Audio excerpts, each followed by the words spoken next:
Hey, sorry for the interruption, but we wanted to let you know that this week's episode is brought to you by Spotify for Podcasters. Really cool app. Josiah and I use it for every single show that we bring to you every week. You can edit podcasts right from your phone or computer, so you can start creating as soon as you log into the platform. You can easily distribute your podcasts to Spotify and everywhere else the podcasts are heard, just like we do every single week. You can also create video podcasts on Spotify, which is really cool. And of course, you can earn money like I'm doing right now by including ads and even podcast subscriptions. And best of all, it's totally free. There's no catch. We really love it. We use it every single week. So we encourage you to go download the Spotify for Podcasters app or go to www.spotify.com/podcasters to get started. All right, let's get back to the show.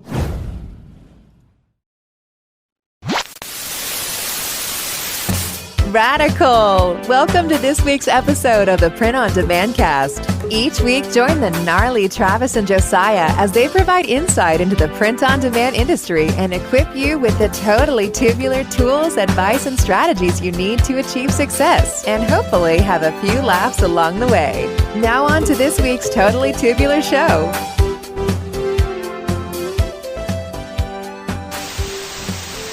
Greetings, everybody, and welcome back to the Print on Demand Cast. So excited that you are here. However you got here, Spotify, Apple, Google, doesn't matter if you press play, if you subscribe. We're just glad that you're currently listening to us talk to you. And who is us? If it's your first time, my name is Josiah, and this is my co-host, Travis Ross, all the way from a Make Your Mark Design HQ in Colorado. Actually, we're both in Colorado, but we're just not in the same place. So, Travis, man, how is it going? How are things? What's new? How was your Monday? Let's start with that. I know we're recording on a Monday, an undisclosed Monday, because we don't know when this particular episode is going to air. So how was this Monday? This Monday was busy because, as you know, the reason we are recording so many different episodes in this like little short amount of time is because I am getting ready to go out of town. It's my 25th wedding anniversary. I am taking my bride, my beautiful bride, to Hawaii for the better part of 2 business weeks. And so I'm going to be gone. And, Josiah, you're going to have to hold down the Print on Demand Cast fort while I'm gone. So, yeah. I don't know how you feel about that. It's going to be good. I'm having a lot of fun. It's fun seeing all the new Facebook group members. It's fun doing more Instagram content and trying to kind of wrap my mind around what else we could do on these platforms. And so that's where a lot of my free time is spent. I need to start writing things down, is what I'm saying, because I have a lot of just thinking constantly between content for this and that, and it's just I'm all over the place. But yeah, you're about to jet to Hawaii, and so we are, as you said, batch recording. That's why the waffle section of these particular episodes are a little stilted. They're like mini waffle sections. Because we don't really know what's happening in our lives at this moment when this airs. Travis will probably sipping a pina colada or, Mai Tai or a old fashioned or something on a beach somewhere. Definitely alcoholic drink. Yes, there will be alcohol in it. That's all we know. But yeah, so we have an awesome main event this week, and we actually don't want to cut or really dive too much into the banter section just because this interview is great. It's about an hour, just the interview itself. So we wanted to save plenty of time for that with Regan Dickinson from Graphics Pro. I'm really excited to get into it because he gave some great information and reaffirmed the fact that we tell you guys all the time, go to a trade show. Right. He also has a business incentive to tell you that because it's what they do, but it doesn't make it any less true. Go to a trade show. So Travis, excited about the interview, man. How you feeling about it? Yeah, I am too. He's a good dude. Met him, a while back at the Denver actual GX Pro. Yeah. And or GP Pro, Graphics Pro Expo. The hyphen. You guys will get it later. Yeah. But yeah, so had broke bread with him. He's just a really good guy. Been on their podcast. Did you eat it after you broke it? Yeah, I actually ate the bread. Yeah. And then I've written for That's right. We their talked about that. magazine. Yeah. Yeah, we talked about that. I'm actually currently writing a second article that I got to finish up this week before I leave for Hawaii, because the deadline is so. It's been a cool relationship that we've began and continue to cultivate, and it's just great to have him on the show because he's been in the industry a long time, man, and he's seen a lot of changes. He's seen a lot of things, and so it'll be really good, I think, for our listeners just to kind of hear his perspective on things. And so, yeah, let's jump in. Yeah, let's go to our main event this week, our interview with Regan Dickinson.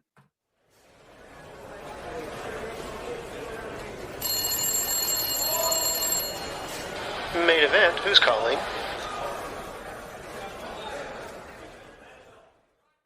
All right, Travis, very excited for our guest for this week's main event on the Print on Demand cast. Someone that you and I have both met, someone that is, I guess, indirectly or directly responsible for us having our minds blown in Portland, Oregon for 3 days at an MBM show when we first got into the industry.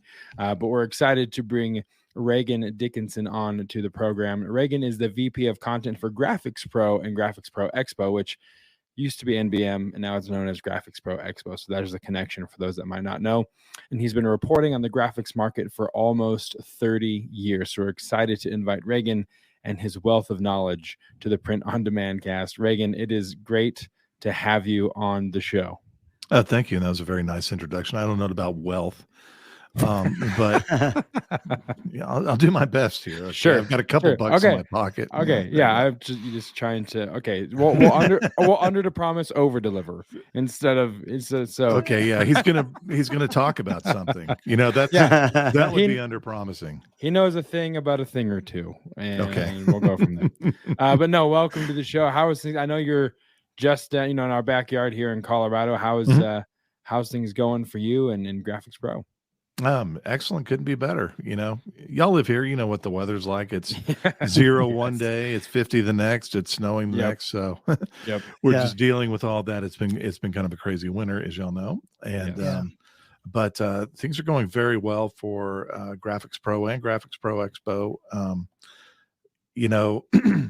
We have kind of a long history behind us. The parent company's National Business Media, and one time we had 3 basic graphics publications: Sign Business, which turned into Sign and Digital Graphics, and the Sign Business turned into Sign and Digital Graphics when wide format printing, inkjet printing, became kind of ubiquitous in the market. It became more viable, because at one time in the sign industry, if you wanted a large format graphic, you had to have a huge machine.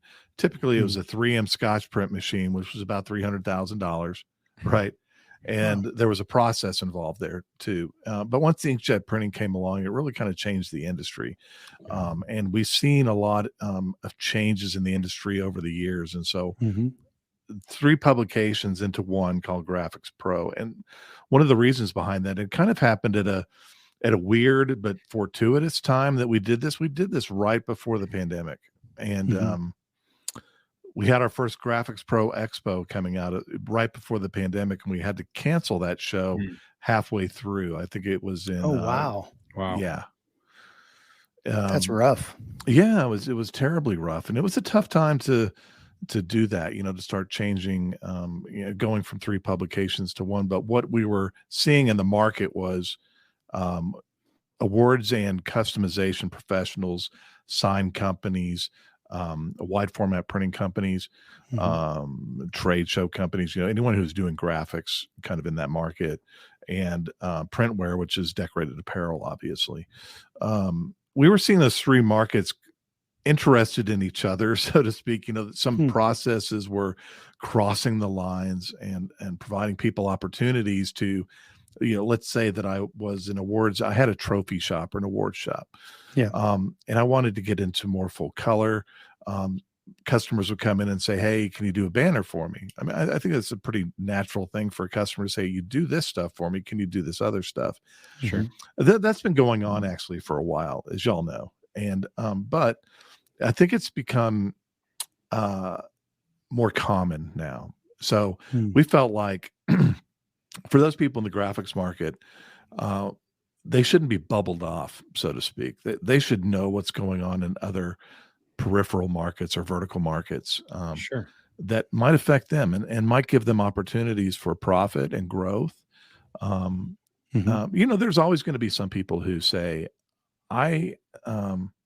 it's really important for me to focus on what I do and what I do well. And you run into a number of those. There's, if you're a screen printer, for example, that's just what you want to do. You want to screen print on apparel because you're good at it. You got the process down and you don't want to mess with other things. You just want to be the best.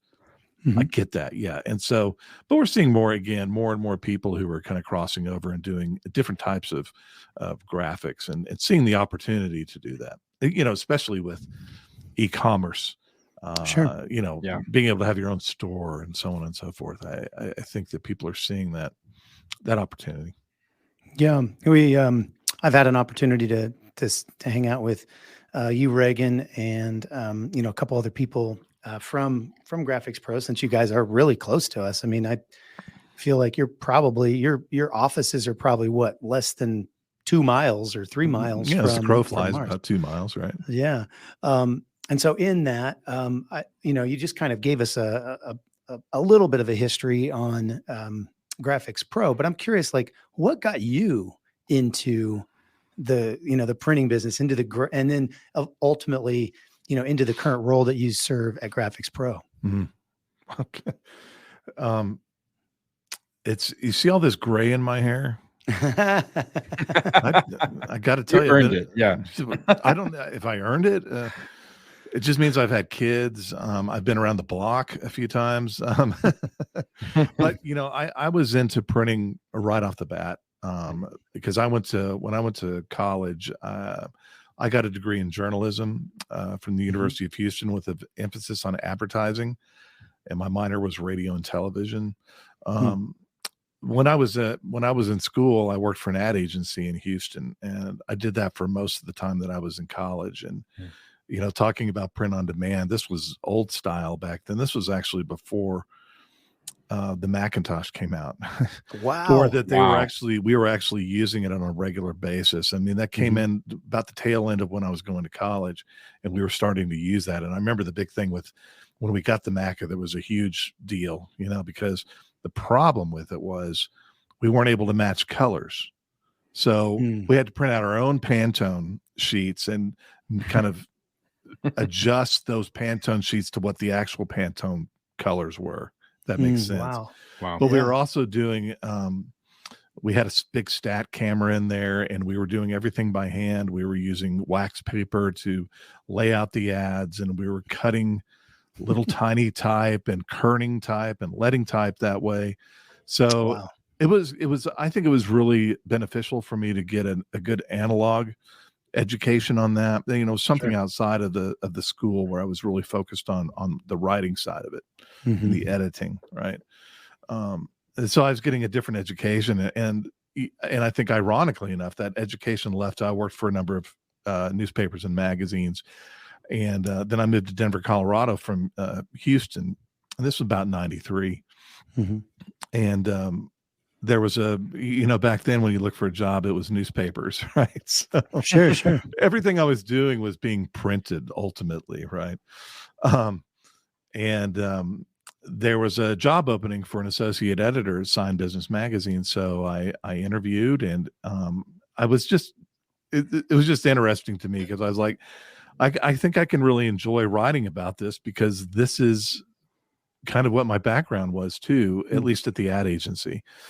They were doing some of the same things, right? The sign, it was the sign making business. And so it was all about design and typography and, making sure that all of those elements work to draw customers in. And how do you do that? How do you use color and so on and so forth? So it was kind of a natural fit for me. Yeah. So I started at Sign Business. I was the editor there. We started to bring on some other publications. We had an auto graphics publication, which was really focused on the automotive graphics market, whether it was vinyl striping or pin striping. There was still a lot of hand painting back in those days. And then, of course, when wide format printing came along, that's when we started a magazine called Digital Graphics. And then we put Sign Business and Digital Graphics together. We had a screen printing magazine that was more on the industrial side, in addition to printwear. So I was overseeing all of those publications at one point, and then took a little detour and went to start some publications in the parks and recreation and camp business markets. And that was fun. It was a totally different market. I think what it showed me is that it might be, when you get into a new market or you're trying to learn something, you just got to dive head in. You just got to dive into it, because yeah. And so I was able to kind of learn those markets. But then I started to work for a company in Florida called LexJet, pretty well known in the industry, really great company. I did marketing and public relations for them for about 8 years. So I was on the other side. I was an editor on one side, and then I went to LexJet, which is now called S1. And at S1, I got to see the other side of it. I was trying to get media, trying to get press releases placed and buying media and so on and so forth. So I got to see that side of it. I learned a lot. They're really good business people, really solid company. And they gave me the opportunity to learn about a little bit more global marketing. We did some global marketing through, we had one of our subdivisions was called Brand Management Group. And Brand Management Group was representing Kodak and HP globally. So, I got to learn a lot about that side of the business. And then in about 2015, I got a call asking if I was interested in heading up an automotive publication at the same company I worked for that I started with in 93, National Business Media. It's called The Shop. And I took the position and did that for a while and really enjoyed the automotive aftermarket. Again, had to learn a new industry. There were some similarities. There was some crossover from the standpoint that there was a lot of companies, or not a lot, but there was a decent amount of companies in the automotive aftermarket, restyling companies that did vinyl wraps on vehicles. But it was about accessorizing vehicles on the restyling side. And it was about the go fast parts on the performance side. And then when we started to kind of take these three publications, Sign Business, Digital Graphics, and Awards and Engraving into one, that's when I became the VP of content for those publications. I had the background there, and knew something about content. So I guess so. I was just going to say there was a couple of things I wanted to pull out of there that I thought were really interesting. Sure. First thing is, I feel like you have more experience in marketing and content creation in your pinky than Josiah and I have in our whole entire lifetime. Right. So, I was interested when you were talking about, I really enjoyed typography and design and how to use those things to draw in customers. And I feel like those skills are exactly what it takes to build a profitable print on demand e-commerce presence, or, asset, I guess, if you will. And I don't know. It would be interesting to kind of dive into some of that. I don't want to take us too far off course, but can you just speak on to that a little bit? Like, what did you mean when you say I can use color and typography to elicit, emotion, to gain the trust, to actually have someone buy it, buy that thing? Right. Well, first of all, I don't know that I know more in my little pinky than you do, generally speaking. Really, because all my knowledge is because I talk to people like y'all. We had Travis on, obviously. We had Travis on our podcast, and that's where I'd learn a lot, is by talking to other people. I mean, that's really what it's about. And I feel like I'm barely scratching the surface, frankly. As far as that goes. Now when it comes to design, design, I think, is probably the most important aspect. If you're going to be in a printing graphics business, if you don't have good design, then I think it's fairly pointless, right? Yep. Yeah. Yeah. So it's just, I think it's a good idea. Now you speak about color, it's good to know what colors work for certain things, what they evoke psychologically, like red means stop and yellow means warning. A dark blue is usually connotes something like wealth, or it's something better than most things, right? Yeah. That's why Facebook is blue. I get it now. Right. So there's some basic color theory about that and how it affects psychology. And when I talk about typography, I think one of the things that what I've noticed sometimes is if you haven't come up in an and I'm not saying that this is true across the board. I'm just saying I think it helps to come up from an analog standpoint, that you worked manually on something in the graphics market, because you really had to pay attention to things like kerning, the space between lettering, the space between lines, because it can be distracting if it's not, if it doesn't look right. It's almost, we always used to do the squint test when we were looking at our ads. Does it kind of come together when you squint at it? Right? Yeah. So it's all those things. Yeah. And I guess the other important thing is the design. Is it just for a mug?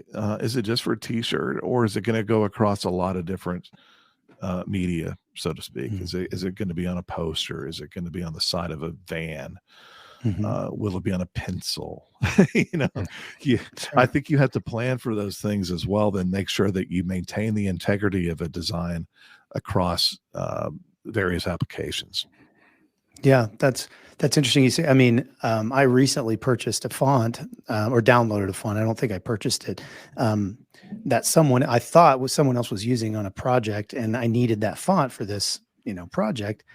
And I don't think it was the right one, but I remember the kerning was just bad on it. And so even though it was, professionally packaged and, advertised on one of my accounts as, this is this cool font, when I opened it up and I just looked at how it was laid out as I typed, various words into the design, you could tell that they had not spent the time in determining that kind of squint test proof, if you will. Right. So it's super important. That's really interesting. Yeah. So, we've covered a lot of ground in the first probably 15 minutes. But talking about Graphics Pro specifically, what would you say, is the mission of Graphics Pro as a company? It's to elevate everyone's business that's in the market. That's the primary goal. That's what we're after. Every time that we talk about what's the article that we're going to run in the magazine, or what are we going to run in the newsletter, or who are we going to talk to on the podcast? And every time we have to think, is it going to help somebody? I feel like if we help one person, and maybe that's just not a high enough bar, but I have to look at it that way. I have to look at, if I'm helping one person, if it's improving their business, if they're deriving more profit and more joy from their business because of something that we found that we've been able to share with them through our publication, at the trade show, whatever the case might be. That's kind of the mission in a nutshell. But sure. Yeah. For example, we had a show last year, and one of our speakers, a guy named Matt Charbonneau, he's in the sign industry, and he gave a talk on pricing. We were walking out of the class, and a lady comes up, and she was literally in tears of joy, I think, because she said, "I can't tell you how much this is going to help me. This is really, this opened a door for me." It's just to hear that. And that's what I want for everybody who comes across Graphics Pro or Graphics Pro Expo, whether they're reading the magazine, listening to the podcast, whatever. Yeah, absolutely. Yeah, it's occurred to me, like, through the course of your professional history that you've just kind of outlined for us, working for publications and bringing different publications under one roof, that it's kind of like a history of being an information broker. You're bringing in information through these publications to help people and being an arbiter of vital information that'll help people, which is incredible. I think that's, I know I can speak for Travis in the creation of this podcast. We have the same goal as you do in a nutshell. If it just helps one person, if one person can walk away from listening to one of our shows, either feeling encouraged, inspired, or moved to action, we've done our job. So it's certainly something that's relatable for sure. Right. And I don't want this to be a mutual admiration society, but we had Travis on the podcast. Travis writes for Graphics Pro magazine, and there's expertise there, and that's what we're looking for. It's not only expertise or someone who's built a good business, has a good perspective, someone who's relatable, and also it's a peer-to-peer kind of version of things. We really try to be as peer-to-peer as possible. We want as many different perspectives from as many different parts of the country, even geographically. And the reason for that is because somebody in Mobile, Alabama might have a great idea for his market, but somebody in Boston, Massachusetts might go, well, that's not really going to work for me. However, sure, maybe there's a way that I can kind of twist that or use it in my own market in a different way, right? Maybe they can even glean something from somebody. They might not use the exact same approach. I'm curious to how would you say that like Graphics Pro magazine or just Graphics Pro, your newsletter, those types of things, how do you because it seems as though your market is at least since I've been talking to you, it seems to be kind of broadening a little bit. It used to be more professionals who were running print shops and doing sign shops and those types of things. And since you've been talking to me and we've had several conversations about this, Regan, it seems as though your market is slowly you're seeing the benefit in some of these people who are just makers, they're crafters at home, and they're starting to, they've got one heat press and a Cricut, or whatever, and helping them kind of move from that spot into maybe some more industrial or professional equipment. Can you speak more to that as far as like, do you have? I mean, it first of all, is what I'm saying true? And then how do you see Graphics Pro helping some of those? Frankly, some of the listeners in our audience right now that are kind of, they don't have a $50,000 budget to buy a brand new DTG. They've got a Cricut and a heat press and they're doing vinyl or, how do you see Graphics Pro helping them? Okay. Well, at first, if that's the situation, you maximize what you've got and then move on to the next level. Right. But be aware of what's out there. I mean, I think that's part of what we're trying to accomplish here, so that people are aware of what processes are available to them.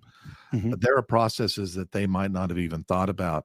They might look at a show like Graphics Pro Expo and say, well, I've got a heat press, I've got a DTG, and I'm just doing some t-shirts and maybe some stickers and whatnot.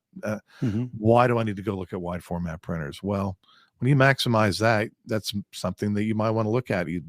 Just be aware of it and be aware that there are other opportunities out there. So that's not really answering your primary question, though. And that is that right about the time, like I said, that we put Graphics Pro together, the pandemic happened.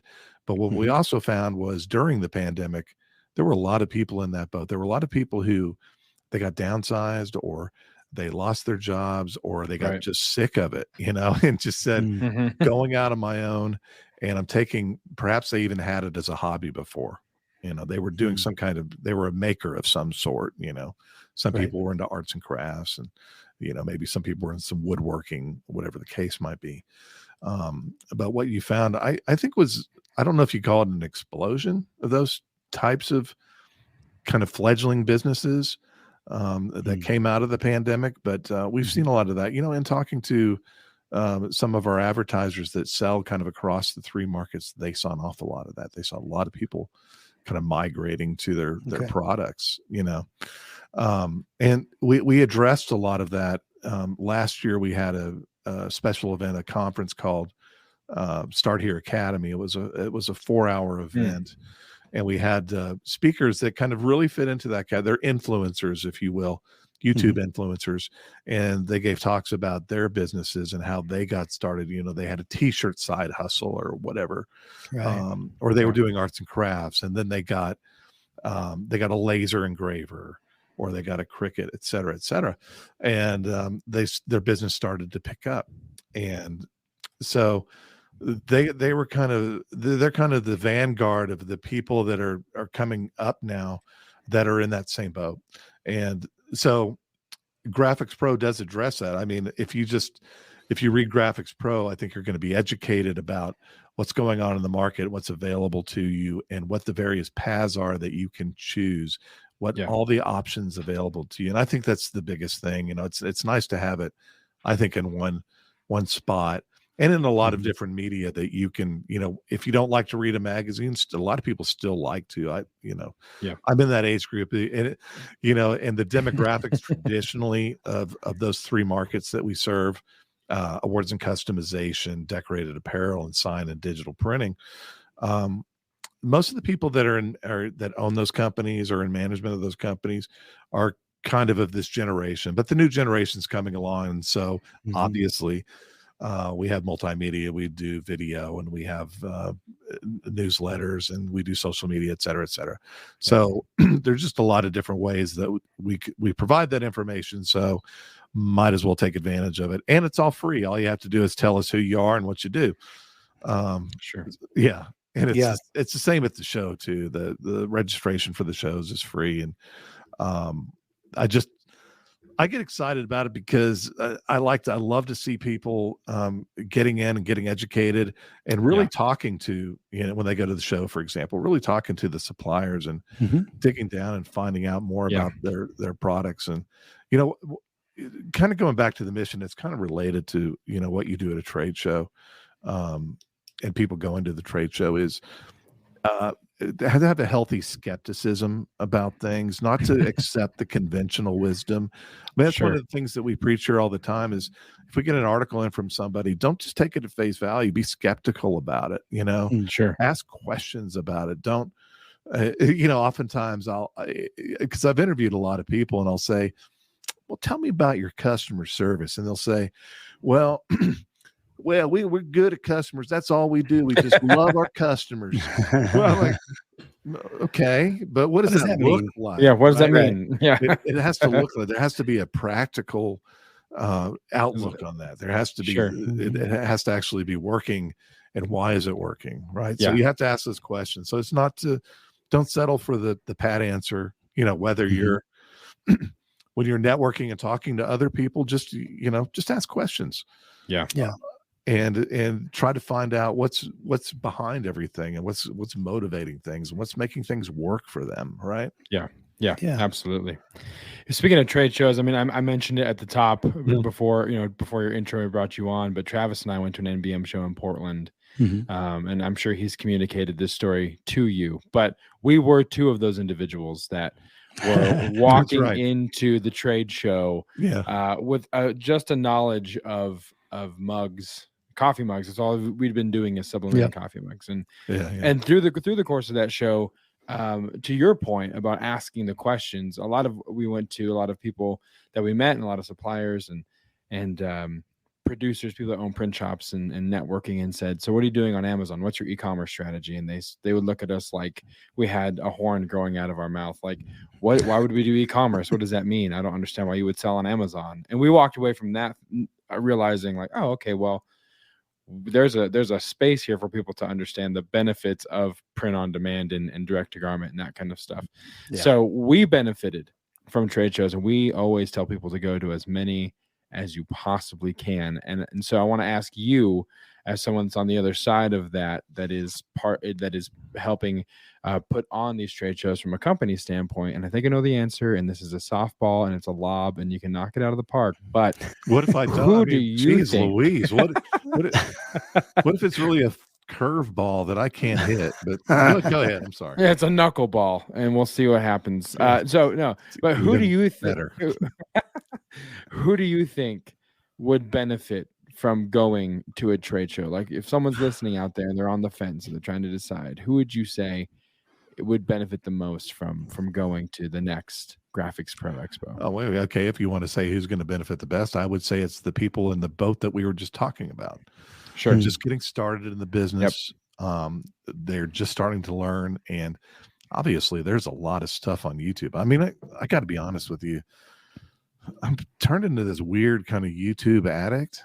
And it's not, no. I mean, like when I at work, I'll spend 30, 45 minutes, an hour sometimes just checking out what's going on. And, I'll do keywords. Who are the influencers? What's going on out there? What kind of information is going out there? Right.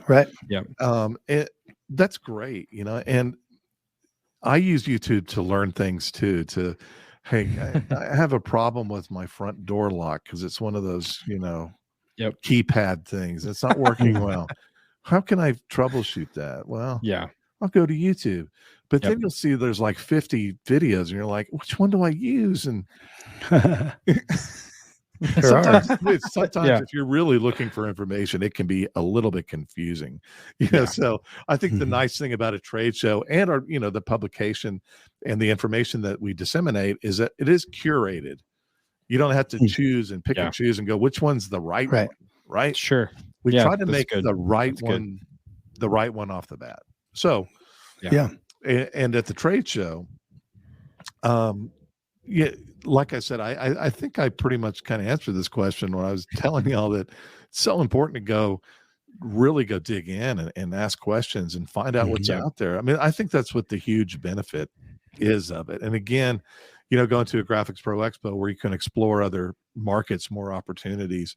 I'm obviously selling it, but I believe it. I'm not just saying it. I don't care if it's our shows. There's other shows out there too that do a fantastic job, and a lot of them are, a little bit more focused. I would say, maybe they focus on a certain aspect of the market, and that's fantastic. That's good stuff. And so I think what we're offering from a trade show standpoint is that number one, and then two is that the regional. So we're serving parts of the country that don't necessarily get to see a graphics trade show near them, and just by the nature of that, because they're regional shows, they're not international shows. They're a little bit smaller, so they're a little bit more intimate, a little bit more personal. I mean, can I throw that back at you? I mean, what did y'all find when you went to Portland? We're doing Portland this year in July. Yeah, and I saw that. Yeah, and it's one of our smaller shows. And that's simply because there's if you go to the very high population centers, the shows are just going to be bigger because there's more people, right? But Portland's a great show, or it was. And just from your standpoint, is that kind of what y'all went into it like? Did you see that opportunity? I mean, I'm just curious as to what you found in Portland. You mentioned it. Yeah, Travis, you want to go first, and then I can follow up, or vice versa. I was really trying to learn more about the industry. I just wanted to know what I didn't know, and I knew there was a lot to it. And I also knew that I'd probably go there, and there'd be a whole lot of things that I would not even consider from a business perspective. But I remember, to your point about just asking questions, I was asking the UV guys if these things could print on shirts. So I didn't have to buy a DTG. I could buy just a UV and have kind of the shirt thing and other things, and obviously now, several years removed, I would never advise anyone to buy a UV machine and try to print on t-shirts. You were looking for the magic bullet, right? I think I really was. But are we still looking for the magic bullet? But at the same time, I'm always, but I was able to, ask those questions. And even if they were kind of silly questions, I didn't feel like anybody made me feel stupid or dumb.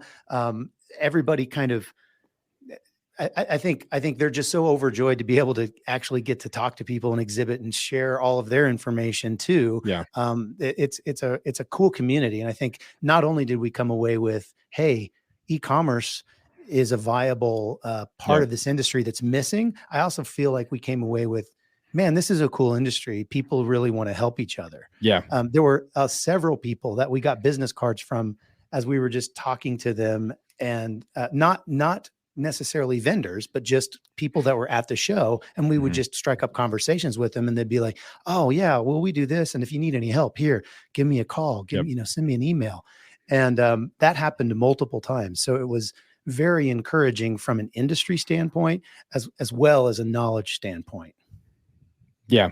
I have to agree. I think it was, came away with a greater appreciation for what was capable in the industry, but also for a greater appreciation for the people in the industry. I know for me, I had no real grid as to what I was getting into. Like I said earlier, I was just sublimating coffee mugs, which is the only kind of printing we were doing at the time. And then walking in and seeing direct to garment, it sparked an idea in my head that caused me to then go home, talk to my father-in-law, who I was working with at the time, and say, hey, I have an idea to completely change our business model, and this is what it is. And really leveraging influencer marketing. And so it was really, really educational for me, drinking from a fire hose the entire time. But I mean, there was multiple times Travis and I sat down at one of those round tables and just got out a notepad, and we were like, so what do we do? And just like furiously writing down ideas. But yeah, it was very welcoming. It was very educational, great networking, and ultimately was inspirational enough for me to go back to Colorado and completely change course and say, this is what we need to do, because there's a hole here and I think we can leverage this. And it really opened my eyes to a lot of possibility. So it was great. I know I'm the one being interviewed here, but can I ask you one more question? Can I ask y'all one more? Yeah, of course. Old habits are hard to break. Yeah. So y'all went to Denver, right? Y'all went to the Denver show last year. Right? Yeah, we did.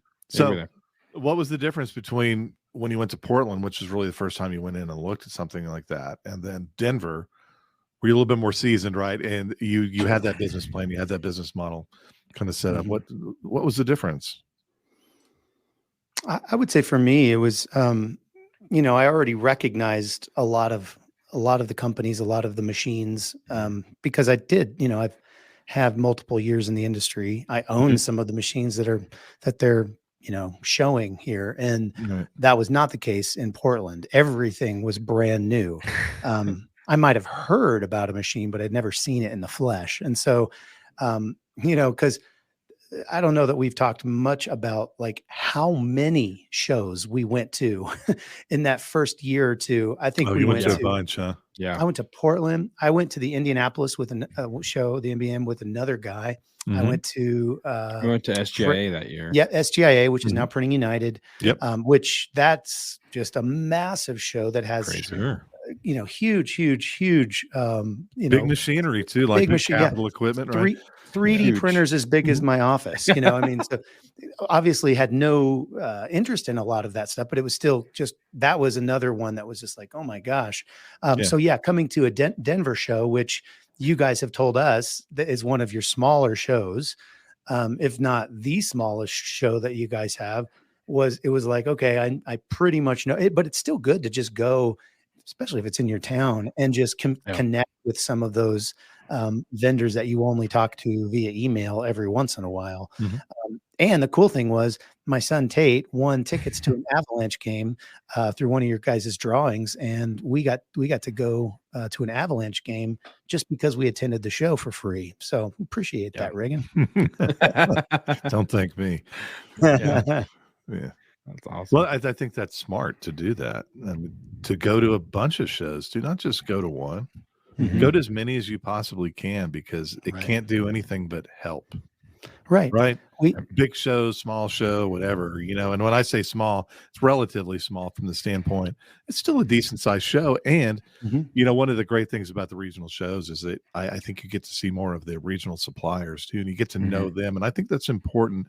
And I think that's important for people to know who are maybe kind of in that kind of limbo area between being a full-fledged business, a professional in the market, and someone who is as a maker, a crafter, a hobbyist, whatever, and they're trying to make that move, is to get to know suppliers and to even get to know manufacturers, because the manufacturers in our market are very personable too, and they care about their customers by and large. And the thing that you get that you don't get if you go to other companies outside of our market and you get other types of machinery that are related is you don't get the same type of support. You don't get, it's a whole different world of support, and they're good with pricing and inventories, and it's just it's a lot better business experience, I think.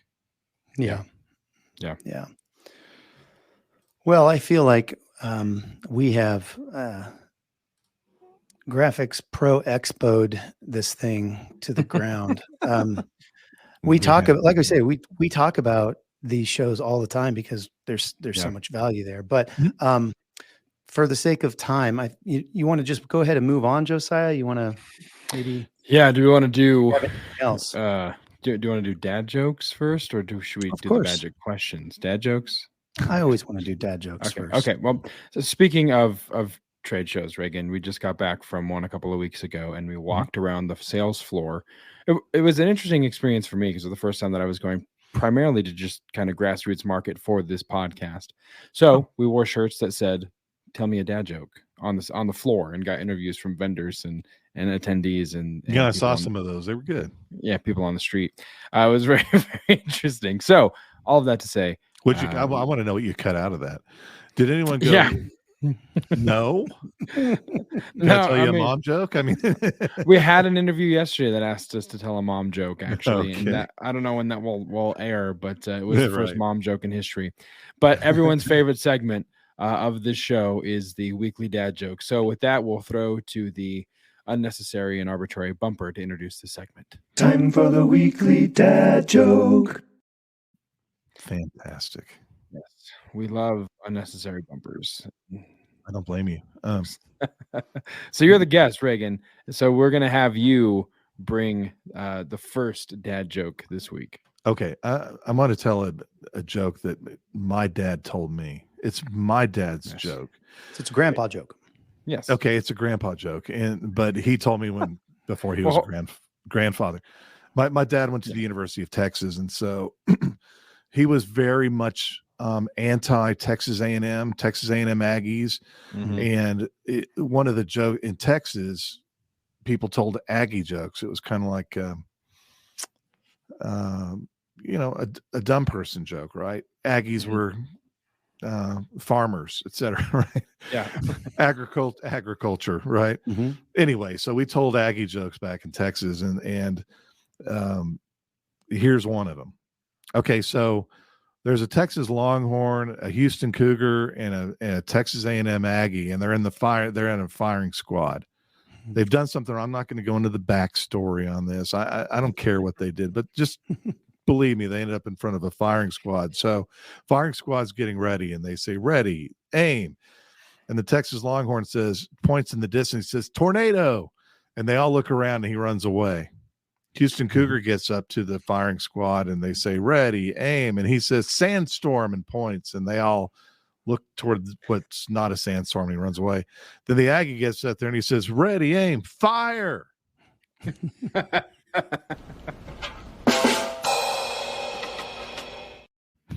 Thanks, Michael. Yes. Nice. Oh, that's great. That's worse than a Michael Scott joke, isn't it? Yeah. Okay. Hey, they if you don't get a good eye roll, it's not a good dad joke. So. Yeah, it's not if it's not groan inducing, is it a dad joke? That's the question. Right. Yeah. Or a grandfather joke. So anyway, I've been kind of looking around, and I've gotten just to kind of maybe have some secondary income, and I've gotten a couple job offers recently for security guard positions. One was at a Samsung store, and the other one was at an iPhone store. And I'm really having a hard time deciding because I don't know if I want to be a guardian of the galaxy or if I want to be on Apple Watch.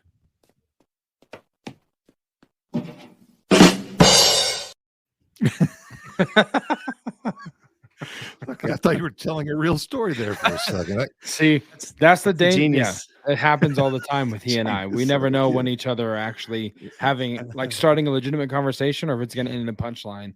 And it's always that awkward moment when he says something that's not a joke, and I look at him waiting, and then the punchline never comes. So story of my life. Yes, yeah, exactly.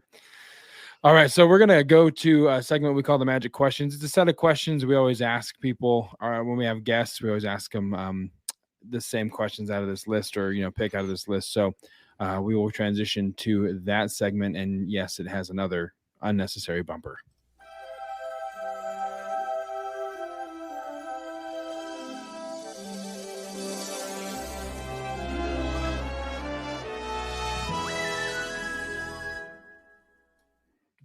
Magical.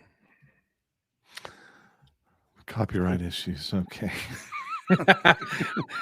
I'll have you know. I say this one to go. I say this every time. We've uploaded that to YouTube handfuls of times, and not once have ever gotten a copyright infringement on it. I know. It's just it's ridiculous. It's funny. Crazy. Yeah. Because it's not kind of the Disney song. It is the Disney song. Font. Little t-shirts, it looks like, instead Spire, of little flags. Okay. I get it. Yep. All right, Travis, you want to go ahead and ask the first magic question? Sure. If you had one tip to offer a beginning, print-on-demand business, somebody who's aspiring to begin their business, what would that tip be? Oh, there's so many, Travis. But the first thing that pops to mind is, you know how people talk about having a mission statement? You asked me what the GP mission was, right? Mm-hmm. I think a mission statement is important, but I think the problem is that what happens is that people do the mission statement and then they kind of forget about it. They shelve it a little bit. It kind of goes in the dustbin because you're busy with other things, and you're not thinking about the mission. But you absolutely have to craft a good mission statement, and you have to stick to that. And it has to be a practical part of your business and everything that you do. Okay. Yeah. I mean, because it goes to customer service, it goes to hiring employees. I mean, you have to, for hiring employees, for example, you want to make sure they're on board with what you're doing as well. And this is not a completely original thought. I agree with it. And we do that at GP. We're always thinking mission. Mm-hmm. Every time we put a show together, we write an article. It was one of my guests, a guy named Sean Tomlin with Designer Raps. He brought that up. He brought it up from the employee hiring standpoint. Mm-hmm. Make sure they're on board with your mission. Ask them questions about how they approach things, and does it connect with your vision of and your mission and how you see your business. So I thought that was really good advice. Yeah, that's good. No, that's awesome. Good answer. All right, question number 2. This one's always kind of fun. If you had to start all over and you lost all of your current contacts from scratch and you wanted to stay in the industry, what would you do first? I would go online and I'd subscribe to Graphics Pro. I'd go to a trade show or two. Yeah, I'd go to a trade show. Right? That's a really good. That's an interesting question. I'm trying to think because, like I said, I've worked in different markets before. I was in the sign industry in the graphics market for so long, and then I went into this parks and recreation and camp market, and it was. And I did the same in the automotive market. I was totally green. I had no clue really. I liked cars. I went to camp when I was a kid. I enjoy parks, state parks, local parks, national parks, amusement parks. Yeah. So you've already done this. So this should be a real easy answer. Is it though? It has to do with networking and asking questions. Yeah. And not being afraid to ask questions. And not being afraid to ask what you might think are stupid questions. Can this UV machine print on t-shirts that I can sell my customers? That's a stupid question. Now that I know it, that it's stupid, but at the time I didn't realize it was a stupid question. Yeah, exactly.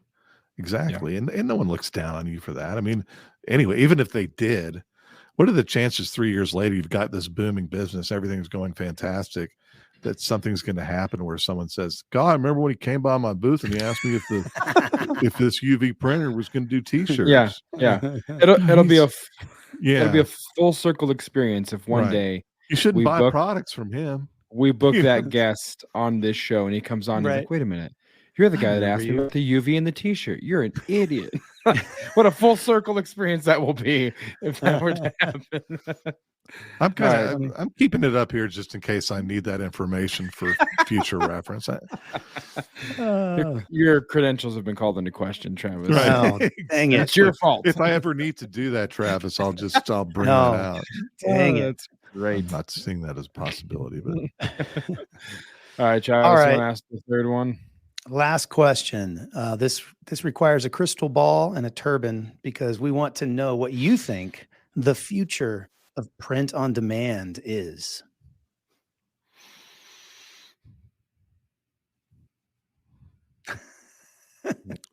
what are Varsity thing. holograms? Okay. No. Nice. Who is it? It's Johnny Carson. It's the Karnak. what's his name? The great Karnak. Yeah. Yes. That was a real, I Yes. mean, if that was supposed to be an imitation, I could maybe do Ed McMahon, but I'm not. Yeah. That's funny.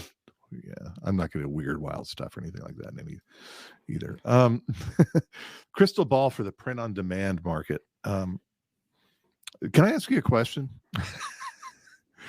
I'm going to answer a question with a question. I'm assuming your listeners do they fall into two camps? Do they fall into, I'm not really a producer. I'm more of a fulfillment person or a designer, design, fulfill, etc. As opposed to, I'm actually doing the graphics, producing the graphics using whether DTG, whatever. I think you have, I mean, if you want to, talk about demographics, I think you have the people who do more royalty-based stuff. So they are doing the graphics or they're paying someone to do the graphics and kind of creating a catalog of designs that people or products that people can purchase. Then you have the makers who are kind of more, they're doing the same thing as the first category, but they're actually producing some of the, at least, if not all of their products. And then you have some people who are doing similar things to us. We're actually fulfilling products for those other categories of people. And so you have kind of three different demographics in our audience. Okay. Yeah. Just one little background on that for the so-called crystal ball. And I'm just wondering if, do the makers become fewer? Do they become more? I don't know. It depends. It depends on the person, right? Because the person who's getting into business, I think someone who is mechanically inclined, likes to tinker with their car or does stuff around the house. And that's not me, by the way. They're more likely, I think, to be a maker because they enjoy the process of it. I think I think there's joy in the process. And I think what you'll find is this is a business that's definitely going to grow. And I think that you're going to see more people getting into it, definitely. And I think that a lot of people are going to come in it from the maker standpoint, just because they like to do things like that. There's something to be said for doing more than just typing stuff in a keyboard, right? There's something to be said for that. So, and the other part of that too, is I think that as the technology continues to, I've seen just radical changes over the years. Because I can remember, when I started at sign business, that maybe half to 75% of the signs were hand painted. Wow. And then people started cutting vinyl and applying vinyl to sign blanks. And what happened was that the hand painters, I remember they'd come to me at a show and they'd say, "Why are you covering all this vinyl graphic? You're killing us with the vinyl graphics. It's killing the industry." And then when wide format printing came out, I had another guy come up to me at a trade show and say, "You're just killing us, traditional vinyl guys." And I'm like, traditional vinyl? You remember hand painting? Yeah. So there's always going to be disruptive change. And I think that this market is always going to, from a technology standpoint, is going to see disruptive change constantly. Yeah. It's the nature of the beast, and I think it's going to happen even faster than it was in the past. Yeah, you can see that already with the crickets and the silhouettes that are out there. Right. That technology was not available, and the glow forges. That technology was not available to the masses until these companies kind of put it out there. And now we're seeing, more makers, if you will. Right. And the professional equipment is like I said, is accessible. It's more expensive, but like I said, when you move up to that professional grade equipment, what you're getting along with that is you're getting professional support. You're getting professional attention to your business. That's what my experience has been, working for a supplier in the graphics market, was that you really paid attention to your customer. And you made sure that you wanted to help them in their business. And I think that's the same throughout the market, is just like us, that I think the manufacturers and suppliers really want to help the people in this market. And because, obviously there's a win-win benefit there. They help someone's business. They're just going to buy more product from you. Right. Yeah. So, there's that selfish incentive, but I think there's also an altruistic incentive as well. And again, if someone's a beginner in this market and they're using a Cricut or a Glowforge or whatever, they really want to get serious, again, maximize that equipment and then move on to the professional grade and get the professional support and attention you deserve. Sure. Yeah. That's awesome. Well, great answers on all three of those magic questions for sure. As we begin to wind down here, Regan, let people know where they can find out more info about Graphics Pro Expo, the magazine, publications, all of that kind of stuff. And then we'll wrap this one up. Okay. Well, I'll give them two easy sites, so I'll make it quick. It's graphics-pro.com. And you can go there to access the website, but everything is there for you. You can go you can go check out the podcast and all the articles that have been written in the newsletter. You can go subscribe. And when you subscribe, you get the newsletter, you get the magazine, a digital version of the magazine, you get the podcast, you get video, you basically get the whole 9 yards of information directed toward you in this industry. And Graphics Pro Expo is graphics-pro-expo. We do a lot of hyphens. Should I call them dashes? No, they're really hyphens. Anyway, yeah. And there's a shortened version of that too that has hyphens. G hyphen P hyphen X.com. Graphics Pro Expo. So you can find everything you need at those two sites. Trust me. Awesome. Well, that'll definitely be, in the show notes, hyphens and all. We'll put it all in there for our listeners. Appreciate that. Yeah. Regan, thanks so much for coming on the show. It's been great, just over the last several months, getting to know you and some of your team over there. Same here. You got some great people over there, and look forward to, continuing our relationship and then getting this podcast out to some people and, reinforcing what we're saying all the time, guys, you got to get to a show. And the cool thing about Graphics Pro is that the Graphics Pro Expo is that they go all over the country. It's not just kind of an East Coast, West Coast, Central thing. They're going all over, right. And every other year they kind of switch all of their cities. So there's inevitably in the next 2 years, there's something that's close enough for you to, get your butt there and learn about some of this stuff and do yourself a favor. So, thanks for the plug. Yeah, man. So Regan, thanks so much for coming on, and appreciate y'all. We'll talk to you next time. Okay. Send all the hate mail to a guy named Dave Pomeroy, by the way. His email is Dave-Pomeroy- a lot of hyphens. D-A-V. Yeah, exactly. All right. Awesome. Thanks, Regan. We'll talk soon. Okay. Appreciate y'all. All right. We want to thank Regan again for taking time out of his schedule to come on our podcast. It's always fun to me. And I've been in that situation too, where the interviewer becomes the interviewee, and then the interviewee has a hard time not becoming the interviewer and kind of just trying to fall into those roles in the given episode. So he did a great job. It was a great conversation, super easy to talk to, and just really, I think gave really good perspectives on a lot of things in the print industry. And he has such an extensive history just in print in general, whether it's the written word, whether it's signs, whether it's shirts, whatever it is. Super, super informative. Yeah. I mean, I feel like there were some questions that I would have liked to have asked, like, for instance, what's it like on the other side of the trade show table, like setting it up, and how much time does it take? How many people have to come out? What do so all many those moving things. pieces. I mean, I know that isn't necessarily specific to print on demand, but I was just curious. I mean, there's some questions that are self-serving, right? I mean, I think for me, if you and I both have been a part of in the church world, conferences and big events like that, and bringing in multiple bands and kind of working in the merch booths and stuff like that. So just knowing having a small, probably in comparison, taste of what that is. Just the respect you have for them for a 2.5-3 day thing that's just massive, and vendors and thousands of people attending. Like, it's the logistics. It's fascinating to me. And they do several of them a year. Yes. Many of them, 5 or 6 or something like that. I mean, it's just crazy. And they do it every single year. And it would be fascinating to know how much of it is automated in a box kind of thing, like rinse, repeat, and how much changes each given year or each location. So the next time he's on, those are questions that we should ask him.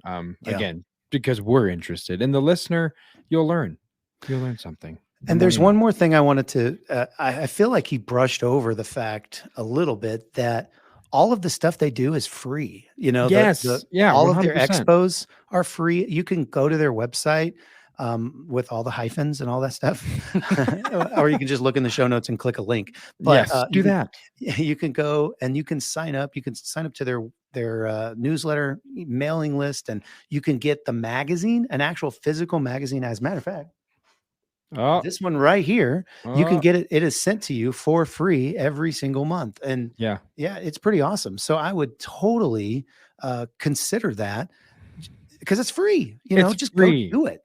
Yeah, it's not like you don't have to exchange any money for it, but the value of it is so. The reason we're emphasizing the free aspect is because of the value that those types of things, whether it's the newsletter, whether it's the magazine, the trade shows are free to register for. The value that you're getting in exchange for no monetary value is incredible.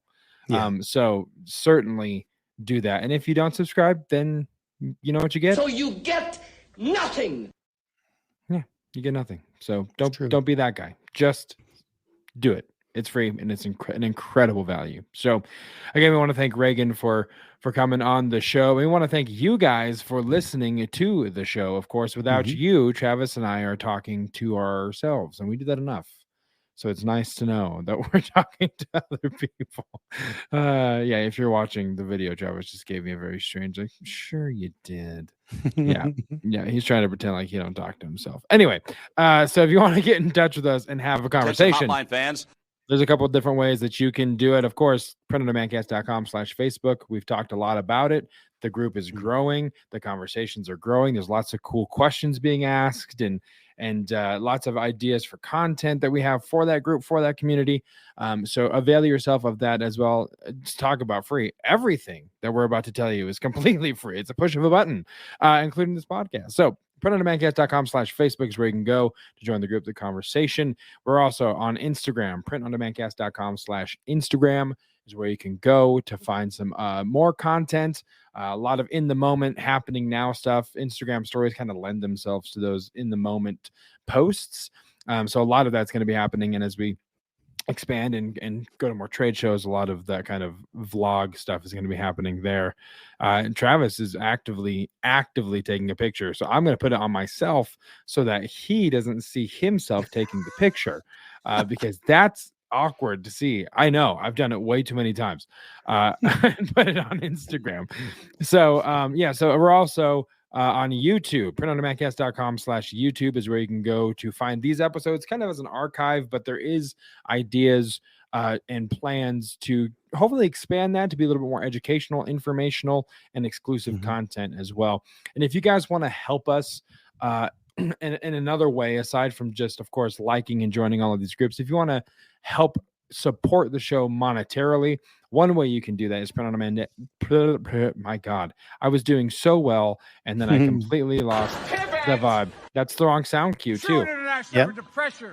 That's the right one. So printondemandcast.com/shop is where you guys can go to pick up a t-shirt and help kind of support monetarily and fund the ideas and the stuff. It was awesome, Chris Farley. Thank you.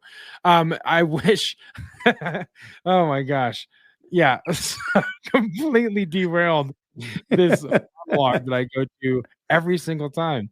But we greatly appreciate you guys' support in that way as well. If you want to help kind of bring these ideas we have for content on these platforms to life, that would be awesome. So thank you guys so much. And as always, wherever there are podcasts, the PODcast is there for you. If you're happening to be listening on the Apple Podcast, leave us a review and let us know what you think of the show. Same thing on Spotify. We want to conquer the algorithms. We talked a couple of weeks ago, depending on when this airs, about algorithms and wanting to conquer them. But honestly, share, like, subscribe, get this content to those that you think would be helpful for. Post it in other groups, print on demand groups, if you think it'd be helpful for them. And we're greatly, greatly appreciative. So with that being said, we will see you guys next week. For Travis, I'm Josiah, and we'll see you right here on the Print on Demand cast. See ya. Hey, babe. Thanks for listening to this week's episode of the Print on Demand cast. We hope you enjoyed the Totally Tubular show. If you got a question or a suggestion for the show, send Travis and Josiah an email at info@printondemandcast.com. Want to be wicked nice? Take a minute to rate and review the show on iTunes or wherever you get your podcasts. And don't forget to subscribe now so you don't miss next week's episode. See you next time, for sure.